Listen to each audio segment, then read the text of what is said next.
తెలంగాణ రాష్ట్రంలో ఉన్నటువంటి గురుకులాల సమస్యలపై, విద్యార్థుల సమస్యలపై రౌండ్ టేబుల్ సమావేశం నిర్వహిస్తున్నటువంటి మన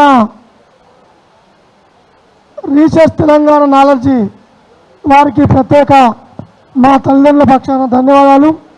ఈ యొక్క కార్యక్రమానికి హాజరైనటువంటి ఎమీ ఫౌండేషన్ జాతీయ కోఆర్డినేటర్ వెంకరెడ్డి గారికి, అదేవిధంగా మాజీ ఎస్సీ కార్పొరేషన్ చైర్మన్ ఎర్రవెల్లి శ్రీనివాసన్న గారికి, ఇక్కడికి వచ్చిన ప్రతి అన్నలకు అక్కలకు అందరికీ ప్రత్యేక ధన్యవాదాలు తెలుపుతూ, ఈ తెలంగాణ రాష్ట్రంలో 5 రకాల గురుకులాలు ఉన్నాయి. 5 రకాల గురుకులాలలో మొత్తం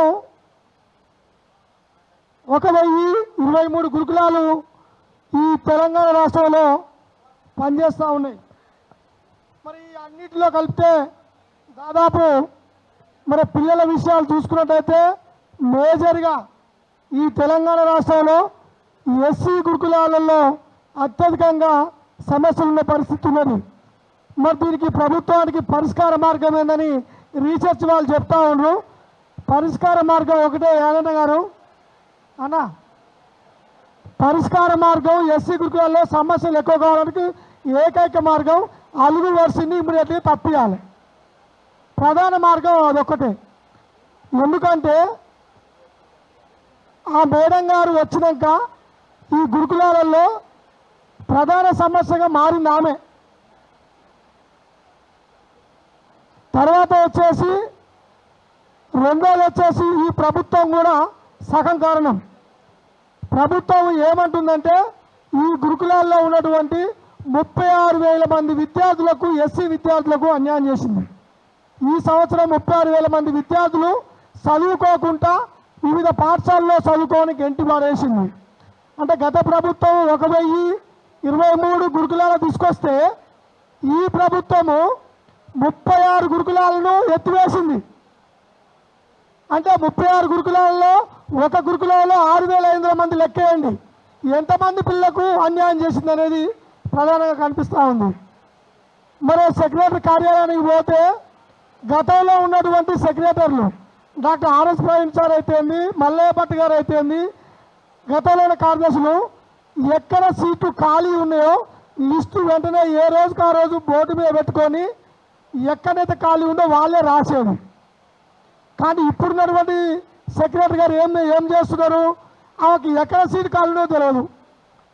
ఇప్పుడు ఏ సెక్రటరీ కానీ ఎక్కడ సీటు ఉందో ఖాళీ తెలియదు. ఆ రిపోర్ట్ తెప్పించుకోరు, వాళ్ళకి సీట్లు రాయరు. ప్రధానంగా ఎంపీ లెటరు, ఎమ్మెల్యే లెటరు, మంత్రుల లెటరు, ఈ లెటర్ల మీద సమాచార హక్కు చట్టం వేసి చూడండి. ఈ లెటర్లకు సీట్లు ఇచ్చింది. మేము పోయి గట్టిగా మాట్లాడితే ఏమంటారంటే సెక్రటరీలు, పాపం కొత్తగా వచ్చింది కాంగ్రెస్ ప్రభుత్వం, వాళ్ళకు ముందుకు పోవాలంటే వాళ్ళ సీట్లు ఇవ్వాలని వాళ్ళే చెప్తున్నారు. డైరెక్ట్ వాళ్ళ అధికారులా లేదా పార్టీ ఏజెంట్లా? అధికారులా పార్టీ ఏజెంట్లా? మీడియా మిత్రులు ప్రత్యేకంగా ఇది రాయాలి.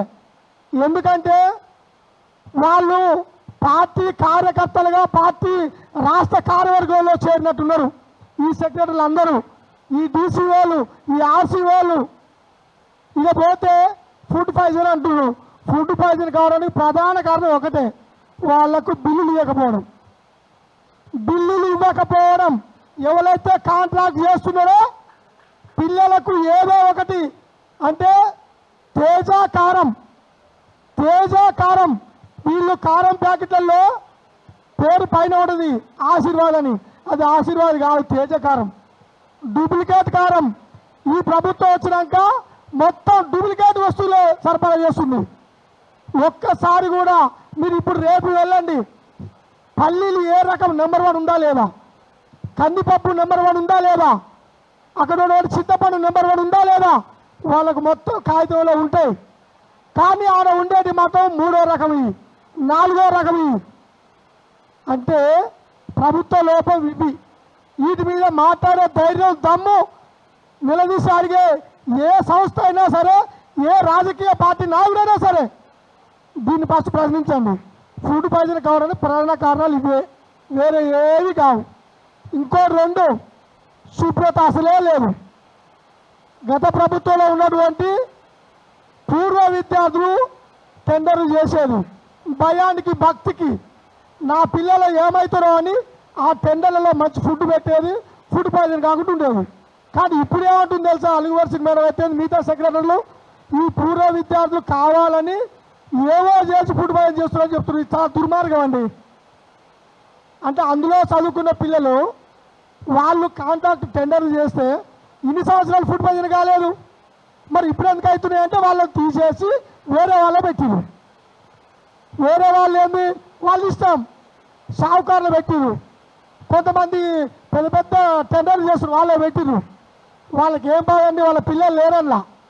అందుకోసమే ఈ రాష్ట్రంలో ఈ ప్రభుత్వం వచ్చినాక 100 మంది పిల్లలు చనిపోయారు. కానీ కోర్టు తీర్మానం ఏమొచ్చింది, 48 మంది చచ్చిపోయారని మాత్రమే ఇచ్చింది. కోర్టు జడ్జిలు దొంగలే. 100 మంది పిల్లలు చనిపోతే ఏమయ్యా జడ్జిలు ఈ ప్రభుత్వానికి ఒత్తాసు పలుకుతున్నారా మీరు కూడా? మరి న్యాయం ఎక్కడ ఉంది?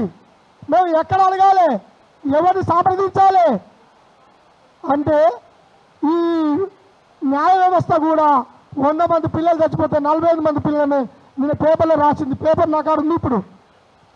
అంటే ఈ విధంగా ఇకపోతే మొన్నటికి మొన్న కొంతమంది పిల్లలు ఎందుకు చనిపోతున్నారు అంటే 5వ తరగతి పిల్లగానికి ఆదిలాబాద్లో సీట్ ఇచ్చారు సూర్యాపేట అబ్బాయికి, సూర్యాపేటకి మళ్ళీ ఆదిలాబాద్లో ఇచ్చారు. అంటే చిన్న పిల్లగాడు, చిన్న అమ్మాయి 450 కిలోమీటర్ల రైలు ప్రయాణంలో పోయి అక్కడ చదువుకోవాలి. ఇది ఇక్కడ సెక్రటరీలది, ఇక్కడ రేవంత్ రెడ్డి విద్యాశాఖ మంత్రి నైపుణ్యం, ఆయన విద్యా తెలివి ఈ విధంగా ఉన్నది. మేము పరిష్కారాలు చెప్తా ఉన్నాం.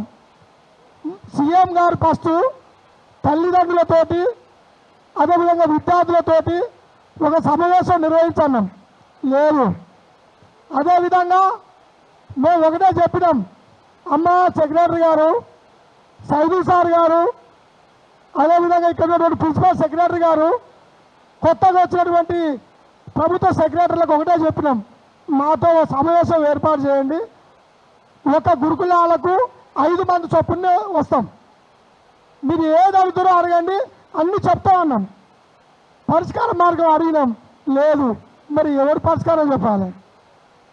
ఈ ప్రభుత్వానికి పరిష్కార మార్గాలు చెప్తామంటే కూడా చెప్పని పరిస్థితి ఈ విధంగా ఉన్నది. ఇకపోతే మొన్నటికి మొన్న మరి 80,000 కాలేజ్ సీటు ఖాళీ ఉన్నాయి ఇంటర్మీడియట్. మరి ఏంది మేడం గారు, స్పాట్ అడ్మిషన్ నిర్వహించాం.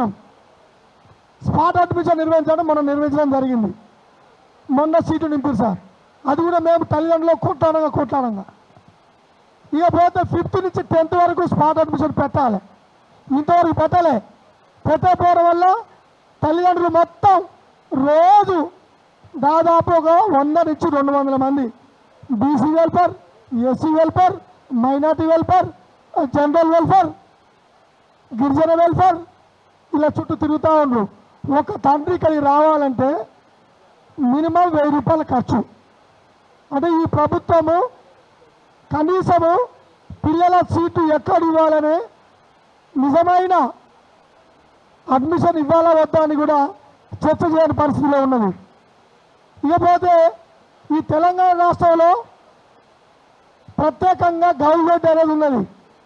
గౌల్గడ్లో ఓన్లీ ఇంటర్ మాత్రమే, అంటే బైపీసీ ఎంపీసీ సంబంధించిన ఎవరైతే ఉన్నారో దాదాపు ఎంబీబీఎస్ డాక్టర్లు ఈ రాష్ట్రంలో, అదేవిధంగా జేఈ మెయిన్స్ ఇంజనీర్లు దాదాపు ఒక 5,000 మంది గత ప్రభుత్వంలో డాక్టర్లు ఇంజనీర్లు అయ్యారు. మరి ఈ ప్రభుత్వం మరి ఆ విధంగా కొనసాగించాలిగా. మరి ఇప్పుడున్నటువంటి ఐఐటి మెయిన్స్ ఈ నీట్ సంబంధించిన దానికి మొత్తం తీసేసి ఐఐటి ఫౌండేషన్ అని పెట్టింది. అంటే ఎంపీసీ గ్రూప్ 8 నుంచి ఇంటర్మీడియట్ వరకు ఎంపీసీ గ్రూప్ అట, 8 నుంచోని బైపీసీ గ్రూప్ అట. మరి అక్కడ పిల్లలు మొత్తం డాక్టర్లు ఇళ్ళ నుంచో వస్తారు, వీళ్ళు వేరే ఏ చదవద్దు అని అన్నది. మరి దానికి ఇంకో కండిషన్ పెట్టింది, ఏంది అంటే 90% మార్కులు ఎవరైతే తెచ్చుకుంటారో వాళ్ళకు మాత్రమే నెక్స్ట్ మీకు నీట్లో సీట్ సంపాదించాలన్నా లేదా ఇంకోటి సంపాదించాలన్నా మార్కుల శాతం పెట్టిండ్రు. అది దొంగ మార్గంలో నడుస్తూ ఉంది. ఇంకా అది ఎత్తివేయలే సార్. ఇమ్మీడియట్గా అది ఎత్తివేయని చెప్పండి. రేపు ఇప్పుడు చిలుకూరు ఉంది, గౌల్దడ్డు ఉంది. యూనిట్ టెస్ట్లో ప్రతి వీక్లీ టెస్ట్లో 500 మార్కులకు లేదా 750 మార్కులకు టెస్ట్ పెడతారు. అందులో మార్కులు తక్కువ వస్తే వీళ్ళని తీసి గ్రామీణ ప్రాంతంలో వేస్తారు. మళ్ళీ అక్కడ మధ్య చదువులను తీసుకొచ్చి ఇక్కడ వేస్తారు.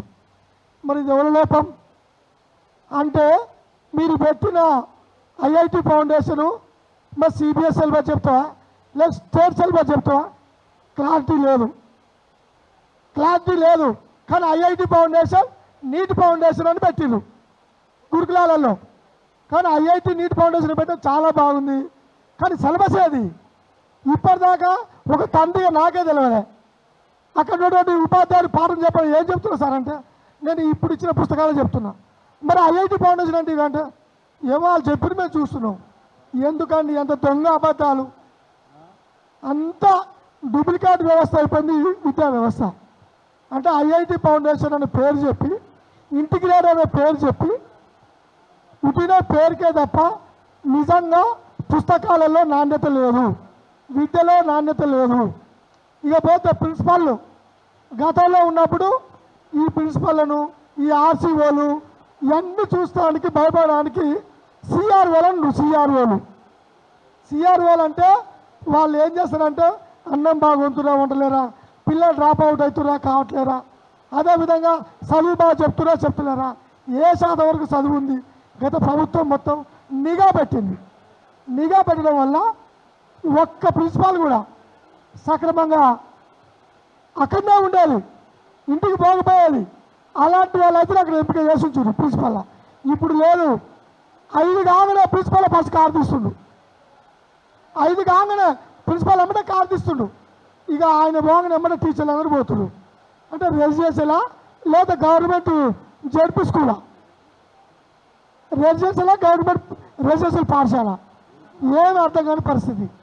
అంటే గురుకులాలలో రెసిడెన్షియల్లో ఉన్నటువంటి వాళ్ళందరికీ వాళ్ళకు ప్రత్యేకమైనటువంటి రూమ్స్ ఉంటాయి. అందులో ఉండి పాఠాలు చెప్పాలి. డ్యూటీ టీచర్లు ఉంటారు. ఇంతకుముందు మార్నింగు 7 గంటల నుంచొని నడిచినాయి. ఇప్పుడు ఉద్యోగ సంఘాలన్నీ మాకు 9 గంటలు చేయమన్నాయి. 9 గంటలు చేసింది. ఇక ఎందుకు మరి రెజిస్టర్లు ఎందుకు? పిల్లలు ఇంటికాలంటే అయిపోతుందిగా.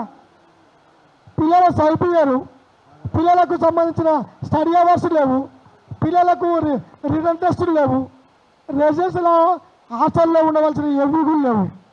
మరి ఇవన్నీ కూడా ఈ ప్రభుత్వం దాదాపు తక్కువ చేయడం జరిగింది.